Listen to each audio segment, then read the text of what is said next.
ഇറാനുമായുള്ള കരാർ ധൃതി പിടിച്ച് പൂർത്തിയാക്കരുതെന്ന് നിർദ്ദേശം നൽകിയതായി അമേരിക്കൻ പ്രസിഡന്റ് ഡൊണാൾഡ് ട്രംപ്. ചർച്ച ക്രിയാത്മക സ്വഭാവത്തിലാണ് പുരോഗമിക്കുന്നത്. കരാർ ഒപ്പുവെക്കും വരെ ഉപരോധം തുടരുമെന്നും ട്രംപ് പറഞ്ഞു. നേരത്തെ കരാർ അന്തിമഘട്ടത്തിലെന്ന് ട്രംപ് പറഞ്ഞിരുന്നു.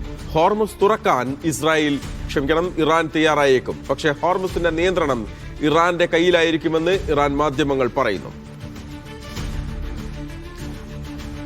MCA നാസർ ചേരുകയാണ്. വിവരങ്ങളുമായി MCA, എന്താണ് ഏറ്റവും പുതിയ അപ്ഡേറ്റ്? കരാറിലെത്തും വരെ ഉപരോധം തുടരും എന്നതിനർത്ഥം നിലവിലുള്ള സാഹചര്യം തുടരുമെന്നാണോ, അതല്ല അതിനപ്പുറത്തേക്ക് കുറെ കൂടി വിട്ടുവീഴ്ചകൾക്ക് അമേരിക്കയും ഒരു വശത്ത് ഇറാനും തയ്യാറായേക്കുമോ? ഹോർമുസ് തുറക്കുന്ന കാര്യത്തിൽ ഇറാന്റെ തീരുമാനം എപ്പോഴുണ്ടാകും MCA? മഹേഷ്, രണ്ടു കൂട്ടരും ഇറാനും അമേരിക്കയും ഏറെക്കുറെ ചർച്ചകളിൽ വലിയ പ്രതീക്ഷ തന്നെയാണ് പ്രകടിപ്പിക്കുന്നത്. അതിൽ വലിയ മാറ്റങ്ങളൊന്നുമില്ല. പക്ഷേ ധൃതി പിടിച്ചുള്ള ഒരു കരാറിലേക്ക് നീങ്ങേണ്ടതില്ല എന്നൊരു നിർദ്ദേശമാണ് താൻ തന്റെ ഈ ചർച്ചയ്ക്ക് നേതൃത്വം വഹിക്കുന്ന അമേരിക്കൻ പ്രതിനിധിയോട് ആവശ്യപ്പെട്ടതെന്നാണ് അല്പം മുമ്പ് അമേരിക്കൻ പ്രസിഡന്റ് ഡൊണാൾഡ് ട്രംപ് വ്യക്തമാക്കിയിരിക്കുന്നത്.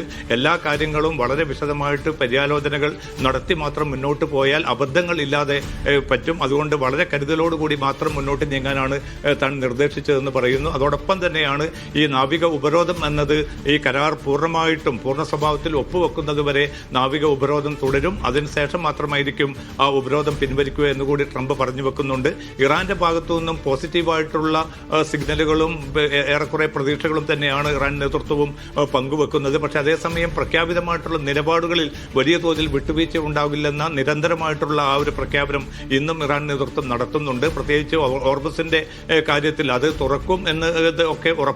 കാരണം അത്തരമൊരു കരാറിലേക്ക് വരികയാണെങ്കിൽ അത് സംഭവിക്കും. പക്ഷേ അതേസമയം അതിന്റെ സമ്പൂർണ്ണമായിട്ടുള്ള അധികാരം തങ്ങളുടെ പക്കലായിരിക്കും.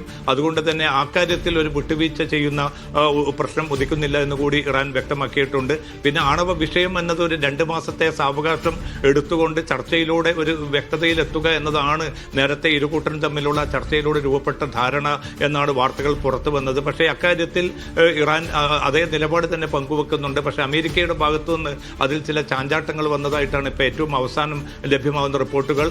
ഇസ്രായേൽ പ്രധാനമന്ത്രി നെതന്യാഹു അല്പം മുമ്പ് നടത്തിയ പ്രതികരണത്തിൽ അക്കാര്യം പറയുന്നുണ്ട്. കാരണം വരാനിരിക്കുന്ന ധാരണാപത്രത്തിൽ ആണവ വിഷയം എന്തായാലും ഉൾപ്പെടുത്തുമെന്ന് ട്രംപ് തനിക്ക് ഉറപ്പ് നൽകിയിട്ടുണ്ട്. ആണവായുധങ്ങൾ സംഭരിക്കുന്ന ഒരു സാഹചര്യം ഇറാന് ഒരിക്കലും ഉണ്ടാകാൻ പാടില്ലെന്ന് കൂടി താൻ നിർദ്ദേശിച്ചു. എന്തായാലും പ്രതീക്ഷയിൽ തന്നെയാണ് കാര്യങ്ങൾ നീങ്ങുന്നത്. പക്ഷേ ഇന്ന് കരാർ ഒപ്പുവെക്കുമെന്നൊരു പ്രതീക്ഷയുണ്ടായിരുന്നു. അത് ഏതായാലും നടക്കുകയില്ല എന്ന കാര്യം ഉറപ്പായിരിക്കുകയാണ്.